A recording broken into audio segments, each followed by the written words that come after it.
Hi there, my name's Caitlin Bandy and this is my channel BandysBooks, and today we are here with my mom Rochelle and her little free library.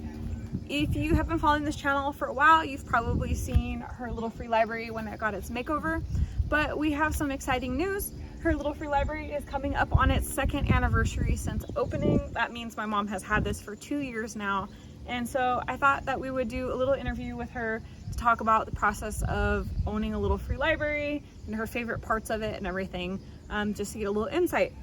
Before we jump into the questions though, we always bring my mom books when we come to visit. These are usually books that I find at my library, my local library, on their for sale section, or books that I have finished and decided I'm not going to keep on my shelf and I want to share with somebody else. So quickly, we have Black Chameleon by Deborah Mouton. This is a memoir that I really enjoyed. This is one of the books that Oz picked out for me, which is a really cool cover and a really nice selection.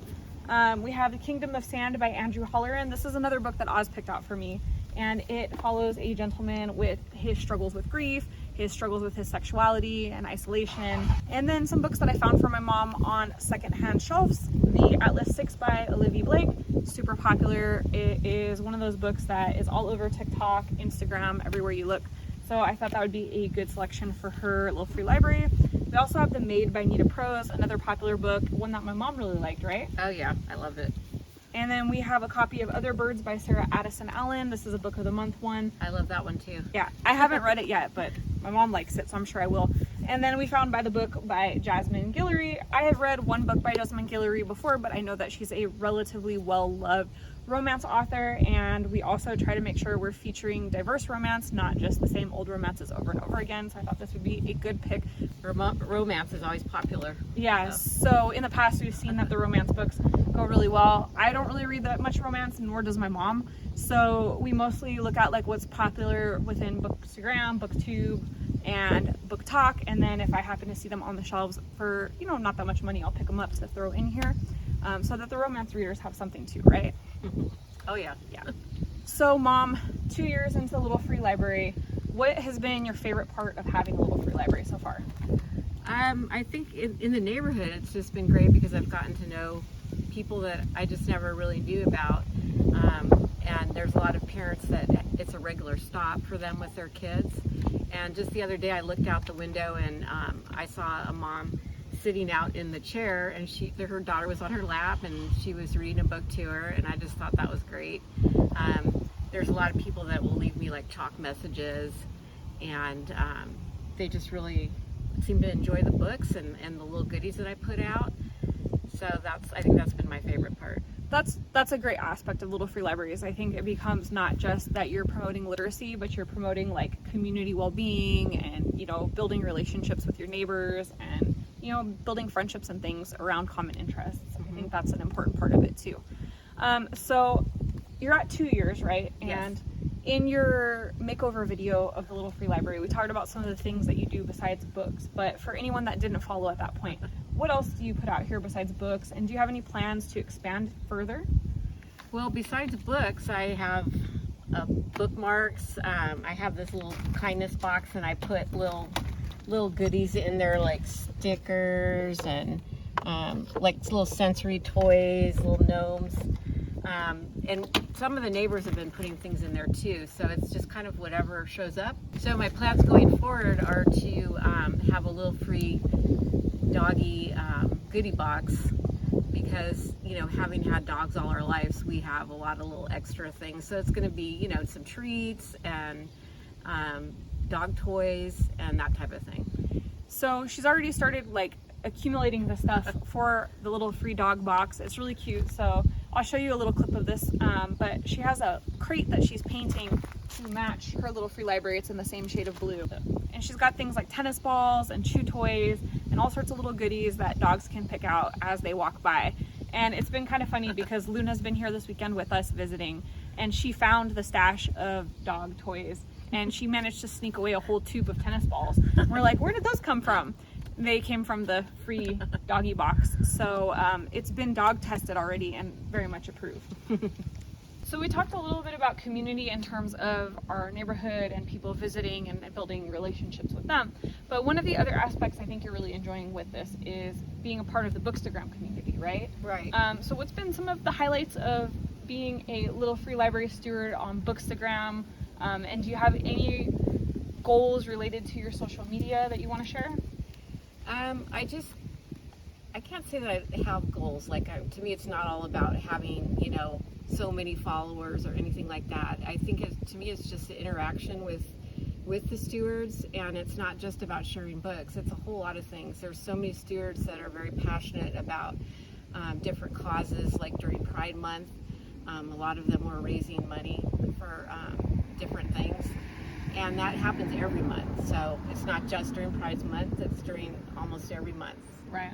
And then we've got people that are very passionate about sharing diverse books in their communities, and I try to do that here too. I think also I've seen a lot of banned books, right? There's a lot of people that are promoting banned books and making sure that people have access to books that are being banned in their communities, right? So one of the things that I personally have seen that I think is really interesting is that I have seen quite a few little free library stewards getting together to fight back against book banning. So while public libraries might have to follow the rules in terms of what books are allowed to be on the shelves, little free library stewards are not bound by those legalities, right? And so I see a lot of little free libraries in communities where books are being banned making sure to actively put out and promote books that are banned, or they're also orchestrating mailing drives where, if, like, for example, you're a member of the LGBTQIA community in an area where they're banning LGBTQIA books, then little free libraries will mail those books to you.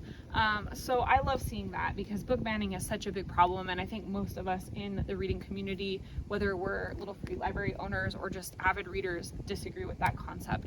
So it's pretty cool seeing, the LFLs kick ass back. Well, they'll do, like, some of the stewards will do book drives, and so they're requesting like 75 books, and then they're going to take those books and distribute them into, like, areas like, for instance, Florida or Georgia, or areas that maybe not have access to those books because they're being banned. Yep, definitely. And so you've made some good friends through the social media aspect of this, right? I know that you've mentioned before, that you really enjoy seeing different little free libraries, and I know we've visited quite a few together throughout San Diego, throughout Las Vegas, and even on some road trips. Like, we went out to Sedona and checked out some libraries while we were out there. Do you have any areas in particular that you want to go visit other little free libraries? Well, I kind of have a dream of doing a road trip, and I haven't even decided where the road trip would be, but I just think it would be fun to, as I'm on the road trip, going to all these different free libraries. Like, I was thinking about driving up the coast maybe. I know we're going to be going to Colorado, so hopefully we'll be able to check out some little free libraries there. Yeah, definitely mid-month we're going to be in Colorado for a couple days. And while it's a pretty packed trip with stuff unrelated to reading, we are definitely trying to make some time to do some library visits while we're there. Yep. And I have somebody from Instagram that contacted me, and she's here this month, and I'm going to be taking her on a little free library book tour, so I'm pretty excited about that. How fun is that? See, this is the thing that I love so much about social media, is that we meet people from, like, other parts of the country, and we can coordinate and get to know people in real life. It's a lot of fun, kind of, seeing the transition from, like, behind the screen to in person. So what a great way to connect. Yeah. Cool. The hard thing about it is that now I'm exposed to so many more books that I even knew existed. So as you will see, my library shelves have expanded. So that's actually our next question, and the question is, so to classify yourself as being an official library, the criteria is 1,000 books. Do you think you have 1,000 books yet? Oh yes, I'm pretty sure I'm way over 1,000 books. But you also have to remember that I'm stocking for the library, and I try to do, like, every month seems to have some kind of a theme, so I'm trying to have theme books for each month.